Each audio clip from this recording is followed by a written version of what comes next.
thing I wanted to talk about was 2002 when there was this genocidal event in Gujarat, Hindu communalists attacking Muslims, Muslim populations and Muslim women, and this was completely unprecedented sexual torture of women, unprecedented in the entire history of the subcontinent in terms of the public celebration, the ritualization, and the euphoria around the sexual torture of women, with hundreds of women, right-wing women, the new feminists, right-wing feminists, participating in the torture of Muslim women. I think that it's important for us to look at how the feminine is used. They might have not used the burqa in the case of Iraq, but the feminine was very much at the forefront. If you look at Victoria Clark being the spokesperson for the American military and being positioned in the Gulf and wearing her red,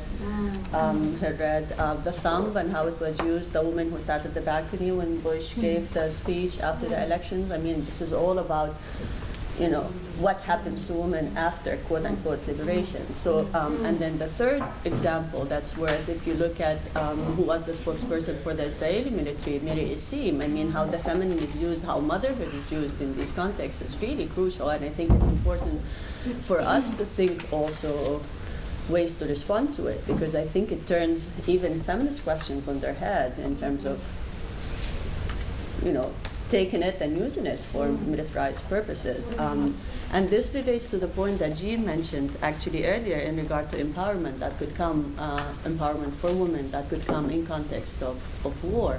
And my question to you is how transformative that and how much there is of a possibility to cross feminine, you know, very confined feminine roles. So, okay, women felt empowered, they know where the candles are, etc., but did it really transform? Did it really allow for more spaces for them to transcend these boundaries that could confine them within the realm of the private? So that's a question. And then the question in regard to the resistance, which troubles me quite a lot in terms of if we are still referring to solutions coming from military, I mean, then we are recreating the same order, because the economic, the social, and the military are, and if we're thinking that military solutions would actually bring liberation to women, I mean, I put it on because I have serious issues, and there's lots of very, very interesting analysis by feminists that say if we still look at peace and war as binaries and not within a continuum, if we look at militarization, if we don't take seriously militarization and look at how it uses, and you know, the previous examples that I brought in, how it draws on masculinity and femininity to actually reassert its power, then I think we'll be missing maybe some of the analysis you said. Yeah, I mean, my point is related to how we link empowerment with transformation. Why we have to think about empowerment that has to be transformative towards gender equality. But if we think about other people who do not believe in gender equality and they are empowered, then we have to rethink about empowerment, the relation, the confining empowerment with transformation. Another point is the distortion of the domestic public division and the gender stereotyping, especially in, for example, South Lebanon, with domination of Hezbollah discourse and in Hamas, amongst Hamas in Gaza. Women are really empowered if we understand empowerment as a capacity of women to act, decision maker within the domestic sphere, and they know that they have to be isolated or doing all their action or enactment as active agency within the domestic sphere. So they are empowered, I mean, if we consider this definition of empowerment, but they don't want to be empowered to achieve gender equality because they believe that they don't have to be equal as men and they have to keep these differences.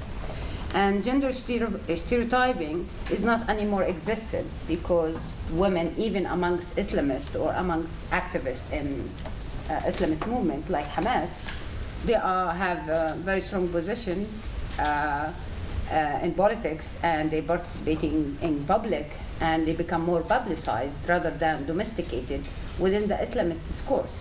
So how can we understand this in relation to transformation? I think I will link to what Isis was asking about, what is transformative and what kind of power. And I think what is important to look at is, and what I think in South Asia has been done quite a lot, is looking at some of the classical feminist ideas about what is empowerment. Mm-hmm. Because what was, at least in former Yugoslavia, what I have seen in analysis of the war, there was total silence about nationalist women, and total silence about the way women take nationalist project, even really extremely radical nationalist project, as their own.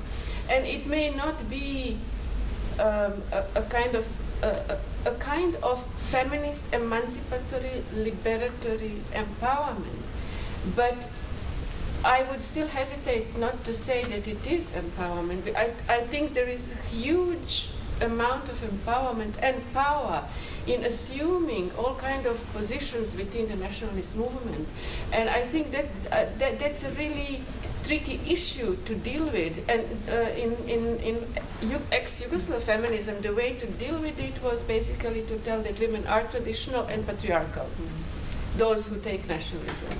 So given that in many places we actually see women entering all kind of projects within which they were seen kind of outsiders or marginalized, I think it's extremely important to address it. And then addressing it probably means rethinking what power means. It does not lead to the same political conclusion. It does not mean that we will say, well, okay, everything is empowerment and all the empowerments are the same. I think I would still like to hold to the politically transformative, equitable, etc. kind of empowerment. But I think it's really, really important to look what other sites and forms and ways of empowerment are happening within extremely problematic kind of politics and projects. Yeah. When you were talking about the women of Thwa Khalsa, right, and whether it was agency or not. Now, I think the reason why that question comes up, whether it was agency or not, or how do we understand this agency, is because we're uncomfortable with that kind of agency, right? It causes a lot of unease. And so my question then here would be to tap that unease and see why we are uneasy with this kind of agency. And one of the responses is that there is a sense of this representation of the mass suicide, as I'm calling it, in jumping into the well, is a very masculinist, patriarchal representation of women's agency. So, you know, what I get from what you're saying is one understanding of how women's actions are represented in mainstream discourse in order to perpetuate certain kinds of patriarchal or communal ideologies, status quos. And even though I may not have access to those women anymore, in terms of whether there was any agency of their own in it or not, it's represented that. The awareness that this is how their actions are being represented, and this is the politics of representation, then becomes very useful for me in terms of understanding present and future representations and configurations of the same thing. So it becomes a very valuable analytical history or an analytical tool for me in terms of understanding the present and the future. And in terms of the militant women too, you know, as you said, that this, when the presence of the Hindu right wing or the new feminism and militant women appeared much before 2002 in Gujarat, it was there more 10 years ago. The question I would have then is, what does this tell us about the structures of violence in which agency is shaped? So that's one way of looking at this. The emergence of militant women. What are the structures of, what is the nature of the structures of violence that create this sense that women can derive agency through militancy? And how does it reinforce those structures of violence? Why are militant women so necessary to these structures of violence today? What is the specific kind of role that militant women can play that may be special in relation to the role that militant men can play? So these would be the questions in relation to the structures of violence which shape women's agency. But the flip side also, in terms of what are the limits of such agency for the militant women, and what are the alternative possibilities for them. So I'm just thinking that, I've got a lot out of both these presentations, but they're very, very different kinds of understanding I've got, and we're being able to get to that because we're pushing beyond. Agency is a valuable springboard as far as I see it.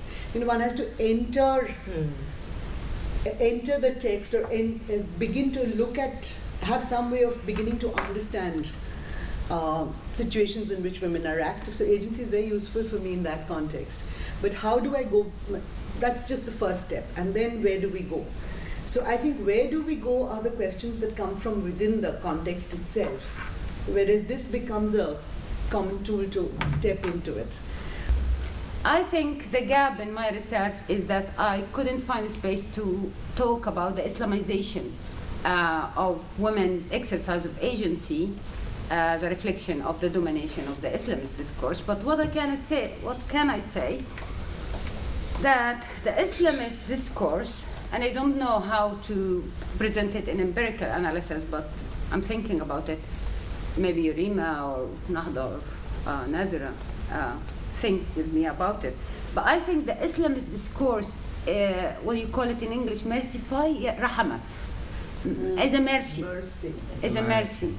Is a mercy for vulnerable women in Gaza to challenge the conflict created by the gender reconfiguration, the situational and provisional reconfiguration of their gender roles.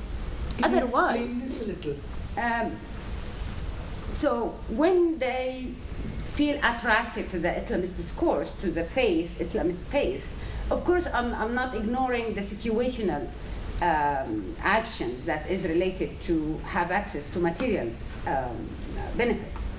But the other subjective aspect or analysis of their being attracted by the Islamist discourse is to achieve sort of self-satisfaction. So they live in conflict, they have to go out, they have to leave their children, they have to get high education in order to get public employment with the government. They have to move around and leave their children. They have to manage with the stress caused by their husbands being jobless and helpless.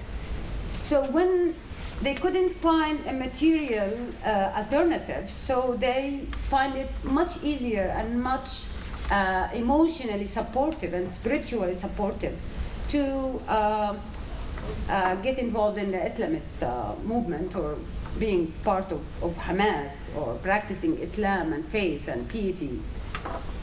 So I find that spiritually supporting those women to reduce at least the effect of conflict created between their socially constructed gender role and what is imposed on them.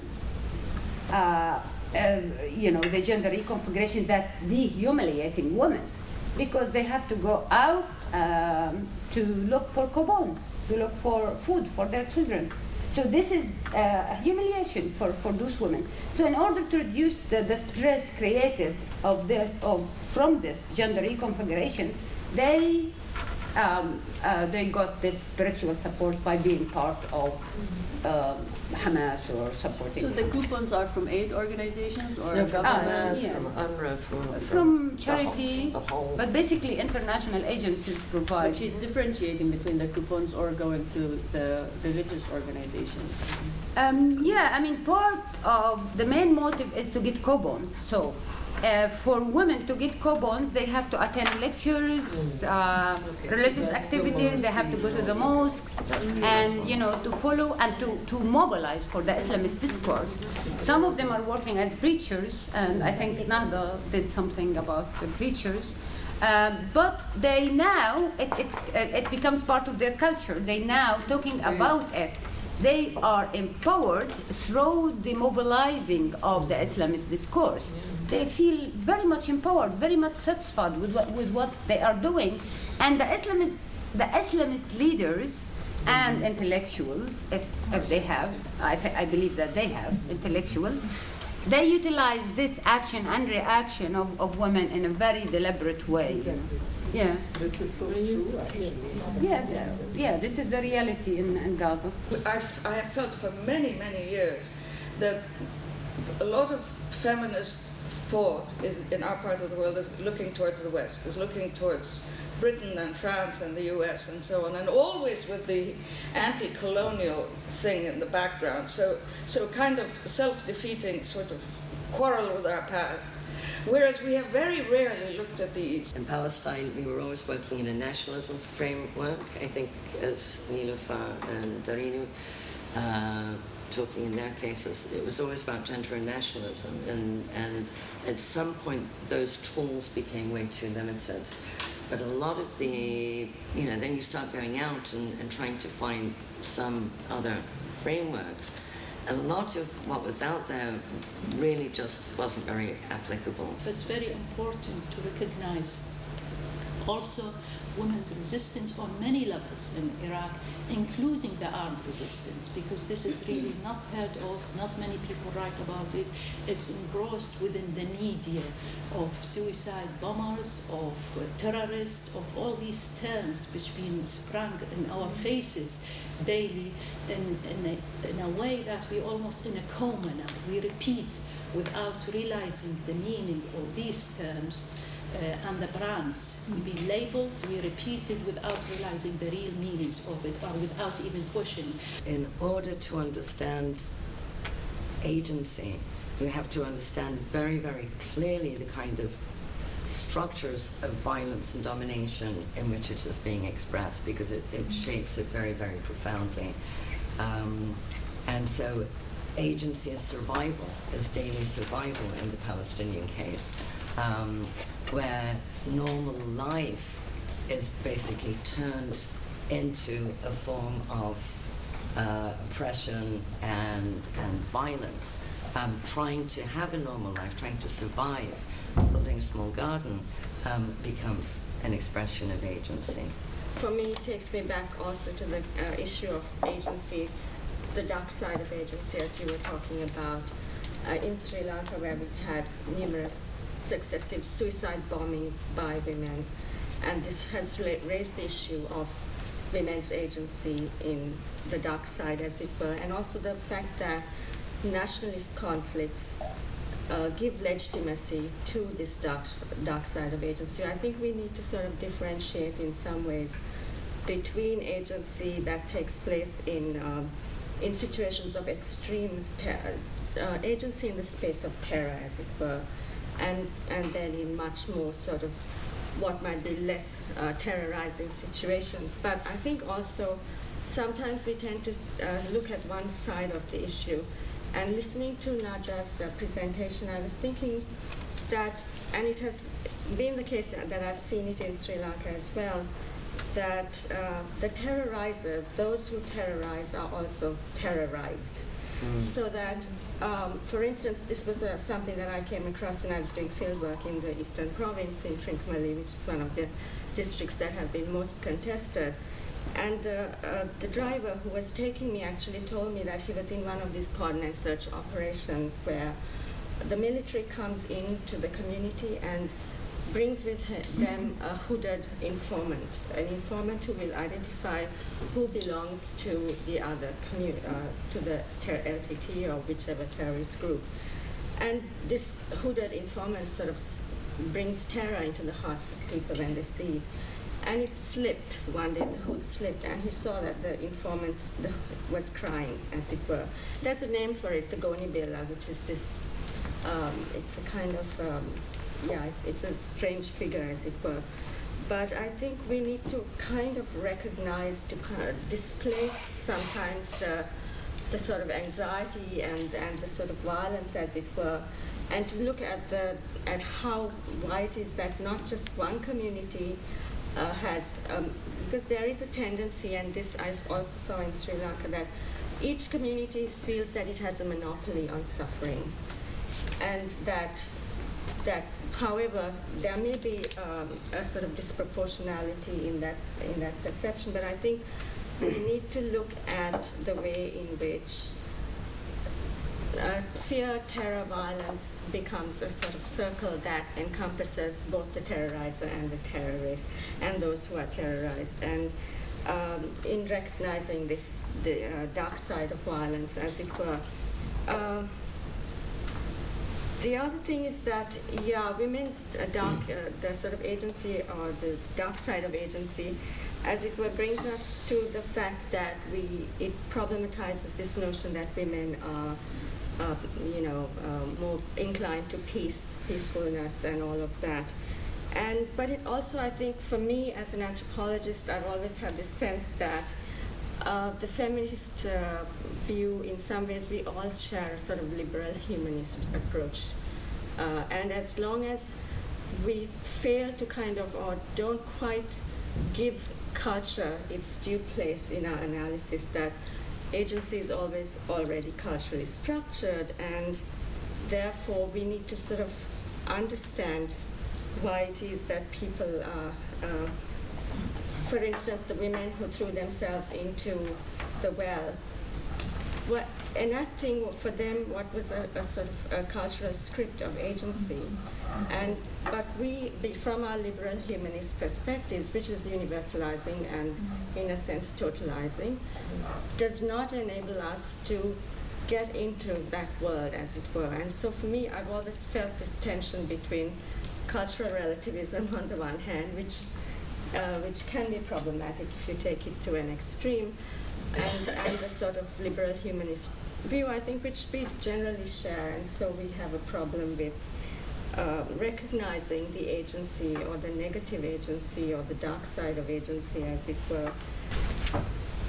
In thinking about how to theorize our material, sometimes I think if we just say, well, why I'm using agency?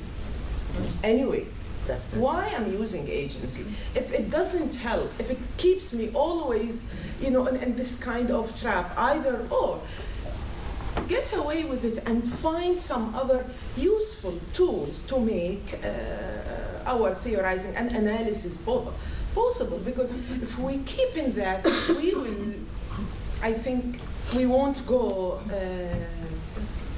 anywhere. Yeah. Actually, just to repeat, because that was my point, listening to you too, one sees how many totally different realities they put under one conceptual umbrella and then struggle to qualify that concept instead of actually searching for concepts that come out of these actions, rather than putting what is supposed to be from whosever history. And precisely because the context of all these different kinds of violence are so embedded in very, very complex mix of histories and social relations, it is from these relations that the concepts of what is it that people do that come. So I totally support the idea of, put away agency as a concept, and otherwise we are never going to get out of the requirement to qualify what we mean by it. Jean? I'm a little bit worried about that, suggestion, but that's just come now. But just to respond to the overwhelming pain of what we've heard this morning, and of course when Urvashi was talking, I was thinking, of course, as you were, of the business of what's called suicide bombing. Because, of course, that's a form of I mean, what you described was really similar to these young people usually young people who go in and blow themselves up and so on. And that seems to have acquired a very special, that's really the worst thing you can do, especially in the Palestinian or the Lebanese context. I mean, if you do that, then you're really terribly evil, whereas if you're dropping phosphorus from an airplane, it's okay. It's better. It goes with the rules of war and all of this stuff. So I think there's something in there that we need to discuss about. Again, it goes back to what we were talking about yesterday: violent resistance. Resistance. How do you resist? And I think agency comes in with a discussion of resistance somehow. And I think it seems to me we're going a lot in that direction of defining resistance and forms of resistance and effective forms of resistance. Well, I have a feeling, I'm feeling while I'm listening to, it's like in mythology, the Greek mythology, where the robber who stalked people, and then he had this bed, and whenever some of his victims he takes to the room and he's trying to make them sleep on that specific bed. He has it with certain measurement. So if the victims are taller, he cuts the legs. If the victims are shorter than the bed, so he stretches the length. And I don't know, with the terminology and what we call agency or others, it seems like somehow people are suffocating within it. And I was thinking of Kashmir actually because when I went to do my field work there, I remember that I hadn't gone with this very conscious effort to look for women's agency as a tool of analysis or many other things. I just went into the field and it began. So I just wanted to share a few things which actually set me thinking. And when I was looking back at my writing, I was a little worried. I said the word agency doesn't appear too often. And no, really. And then I was thinking I had read so much about women in conflict zones and how they deal with it, how they cope, certain actions, certain forms of resistance. It is actually their agency. They are agents of change and everything else. And one very small sentence that came from an aging mother who lost her son to the army.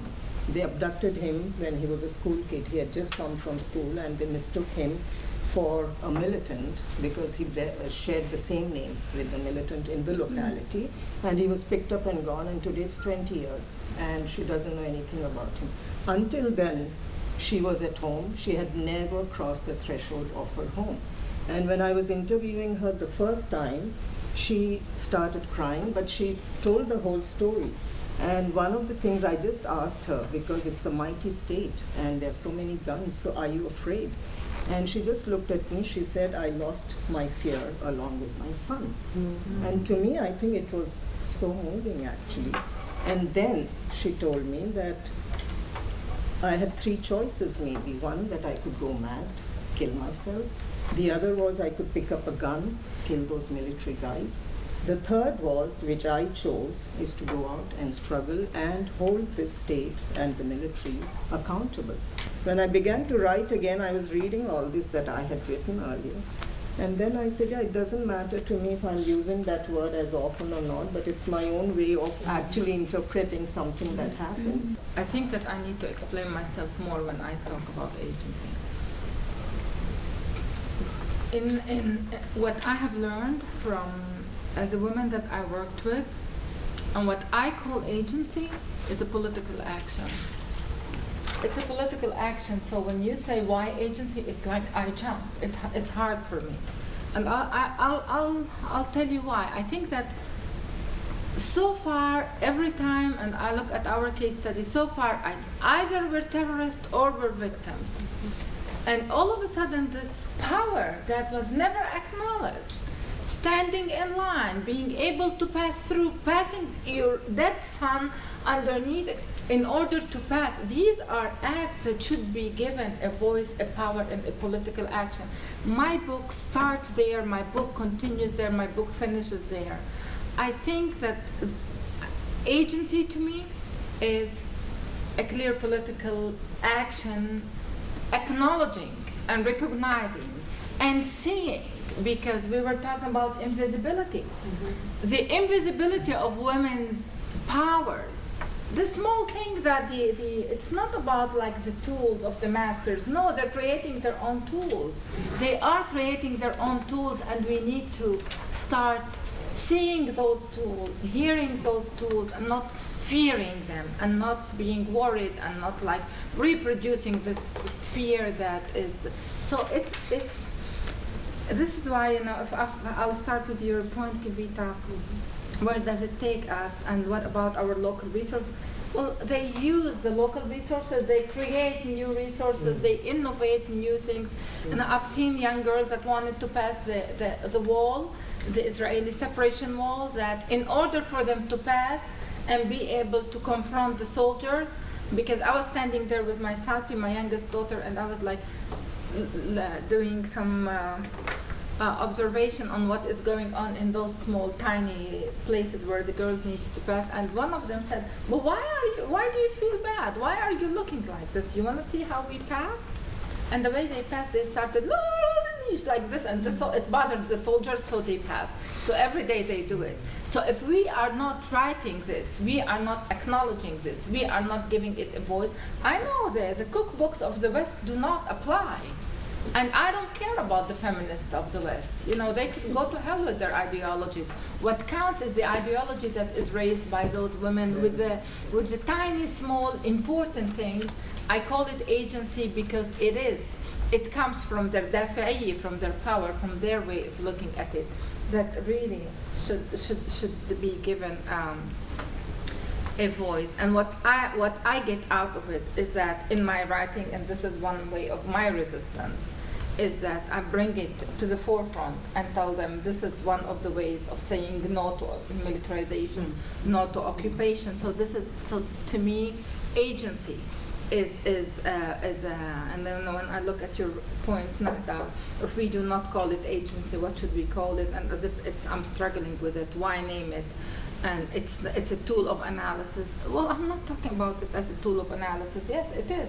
As a therapist, I could tell you that it's more than a tool of analysis. It's therapeutic. When you tell the woman that she is great, like, they never cease to amaze me in so many small things, that this is where, like, psychologically and politically, as a Palestinian woman, I think it's major to call it agency. It's not because I feel that my theorization requires it. What is the difference between your use of the word agency? I mean, if we simply, instead of use the word agency, use the word resistance.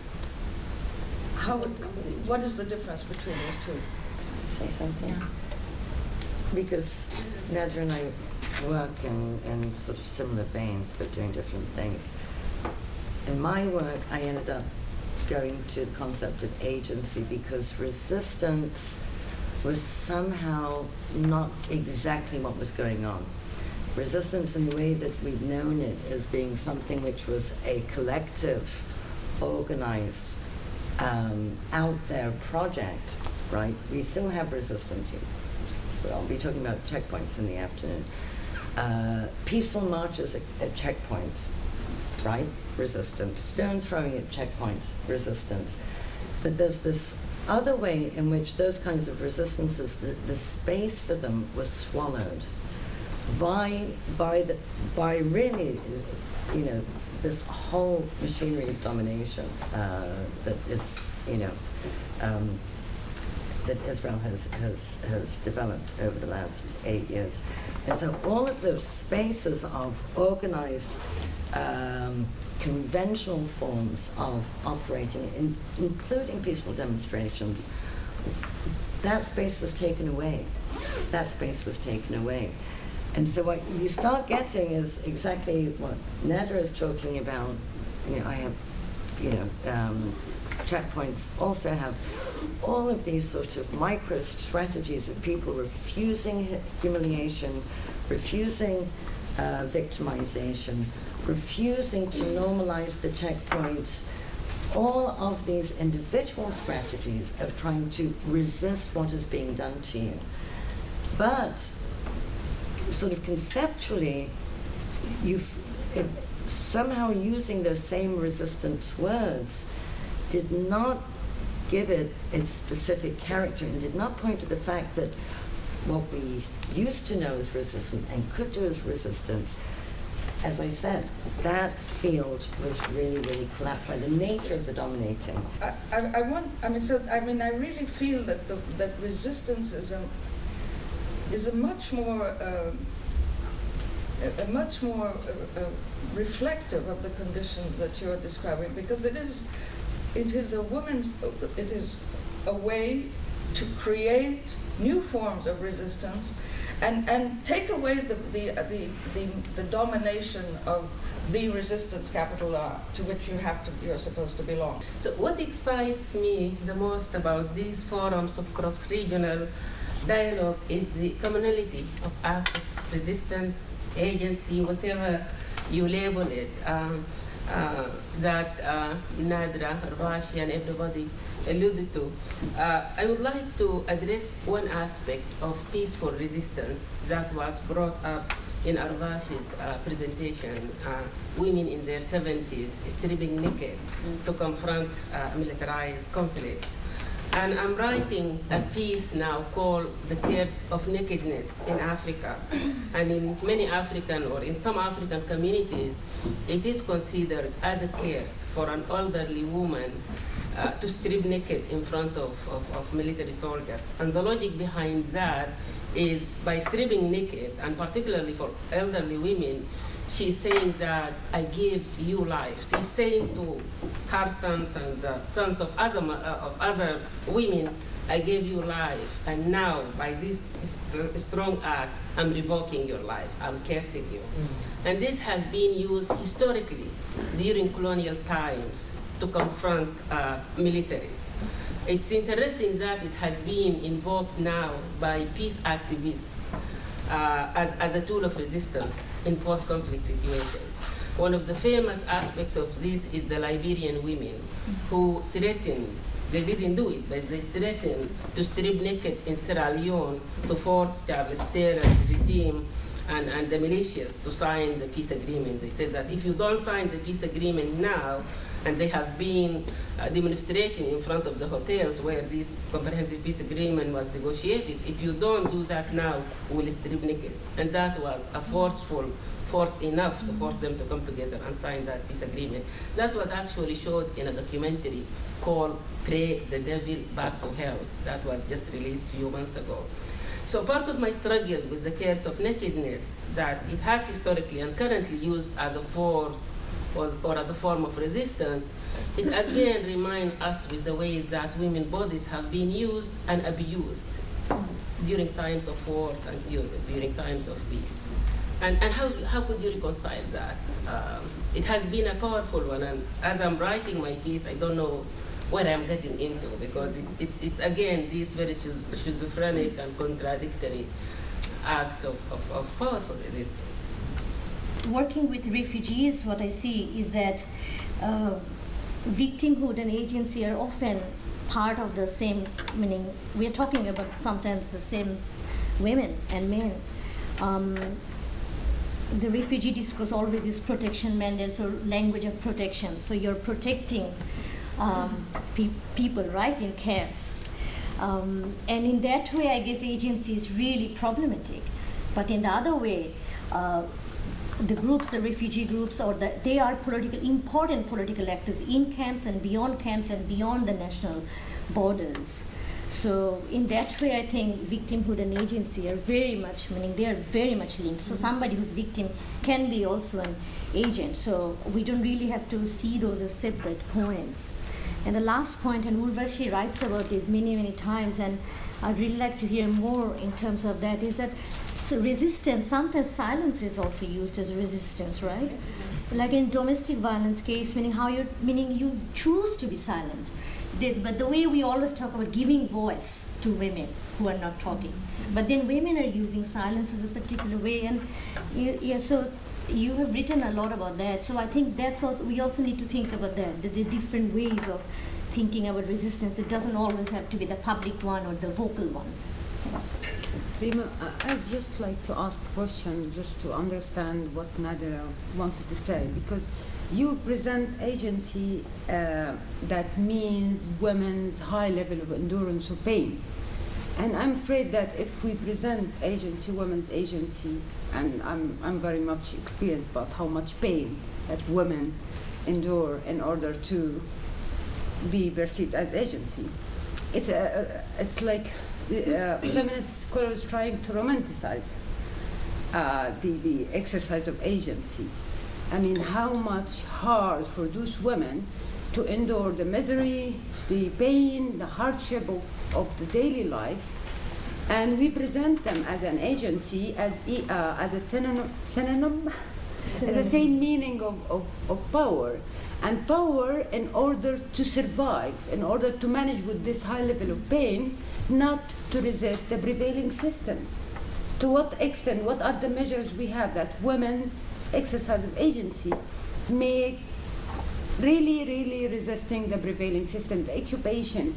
What are the changes, the actual changes happen, except we talk about the moral aspect of women's exercise of agency, which are, I think, very important. Otherwise, they won't be able to live, to survive themselves and their families.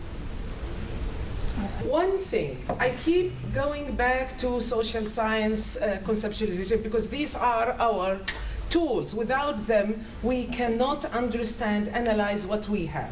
And I think here we have something very special, that there are specific realities in certain communities, in certain countries, that social science developed in the West cannot answer, cannot capture. And that is very much related to the fragmentation, division of labor between social science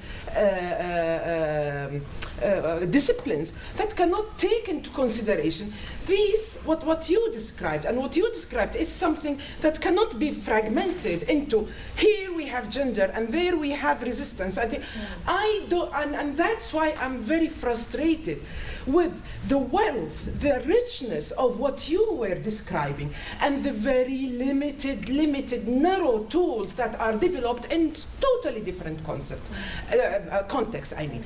And therefore, my call on all of us is to have the courage to say that these tools are so limited. Let's have some sort of collective effort to think of how, in this very difficult and very different reality, we will be able to analyze it. Because agency, even sociological concepts, well, they were developed really, and that is with total acknowledgement, in different contexts where you cannot see this kind of connectivity, this kind of messiness, this kind what you described as, women, children, she is this and this and that, and she is doing all of that, and we reduce her into only one specific conceptualization that is ages.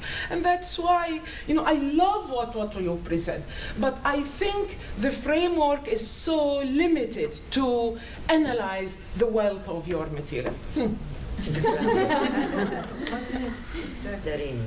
that's really hard to follow in some sense, since we've thrown out the sort of baby and the bathwater in some ways with the whole sort of social science tools. I mean, I suppose I'm still not willing to sort of give up some of the social science tools, and rather would try to sort of readjust them. And I think the conversation here sort of enables that, and that is the whole notion that victimhood and agency are actually two sides of the same coin. And I see both the problem of romanticizing agency when one is, caught in this sort of absolutely desperate circumstances, the critique you make, and on the other hand, the point of validating that very limited, that tiny little bit of agency, because as long as and I've written about this in the way in which the whole international discourse of victims, women who have been in displaced camps, etc., are conceptualized as victims, and their agency, the fact that they say a widow in Sri Lanka, for instance, a Tamil widow will say, I'm not going to not wear the gold or the red pottu, which is what makes me an auspicious woman, a woman of grace, rather than someone who's a negative and can't participate in weddings and all of that. So it's kind of reworking in very subtle ways the sort of, the possibilities for to be something other than what you have been, what has become your script, as it were. So I don't see that that's what Naja is doing in some, Nadera is doing is such a problem at all, because I think she's otherwise we are part of secondary victimization, or we perpetuate a secondary victimization by denying that very tiny bit of agency that came out of this extreme circumstance. And that is exactly what this whole victim discourse of the international aid industry does in these situations where you have. But I think on the other hand, there is some confusion in the conversation, and that has to do with agency that is directed towards social transformation and agency that takes an explicitly political and organizational structure maybe, and that we don't see in these kinds of everyday forms of resistance and agency. It's not there. So we maybe, and the whole discussion on agency tends to privilege that politically transformative agency, or something that will bring about some. So we feel unhappy when we're just talking about this minutiae of agency. And I think we need to sort of therefore disaggregate this notion of agency. I agree there. And also talk about maybe economic agency, political agency, social agency, culture, and the way in which cultural transformation happens, economic transformation happens. That might be one way. Maybe it's not. It's going back into that whole analytic kind of social science, disaggregating kind of logic, but it might get us somewhere. I want to make a confession, actually. Just that I hate the word agency, and I hate this concept of it. And in my book on partition, which is all of 380 pages, I don't mention it once at all. I don't come at it from a social science or any academic perspective. I just did it because I was scared of the organizers. And they put it before me, and I thought, oh damn, it's like when I received some of the things it said, talk about intersectionality, and I rang up Kavita and said, what the hell does this mean? And I said she's lived it all her life. All her political activism has to do with it. But I do want to say that I think what we're struggling with is an attempt to understand the actions of women in different contexts. And one of them is the everyday acts of resistance that women perform in the normal course of their lives. And the change or transformation of these everyday acts of resistance under conditions such as occupation, such as conflict, such as you find in Kashmir, such as you find in Palestine, where those acts of resistance enter a different field, if you like. And at the same time, the larger, perhaps more symbolic, perhaps more violent acts that women perform in confrontation with or in support of or whatever different political formations, where I think we need to understand the politics of that in order to know what our own sort of relationship with those is. And I just want to give an example. Every day, if you take the city of Bombay, where there have been there's been lots of sectarian strife and communities have turned against each other, but people live together in an everydayness of the social fabric of that society. And they do a whole range of things which suddenly explode when the situation changes, where the same women who have been living together will now turn against each other in a violent act, and which we as feminists have, need to engage with in order to understand that at one level we valorize certain kinds of actions, at another level we critique them. What is it that makes the difference? And I was reminded of a moment again in India, I'm sorry, all my examples are from there, where a rapist who had raped several women was taken to a trial at the lower court in, I think it was Maharashtra, I can't remember where. And all these village women got together, and they were so angry at the fact that each time he was acquitted, that they lynched him in jail. They killed him there. 15 or 20 women got together, they killed this man in the court. I'm sorry, not in the jail, in the court. And we were delighted as feminists. We were hugely happy that he had finally received the punishment that was due to him, but we could not ignore the extra-legal questions that lay at the bottom of that. So in a sense, it's the politics of the action that might help us to understand better where we stand on it, where we are coming from, and we don't necessarily have to call it agency. I mean, I certainly would not call it agency. But I did because Nada and Dubravka are very scary organizers.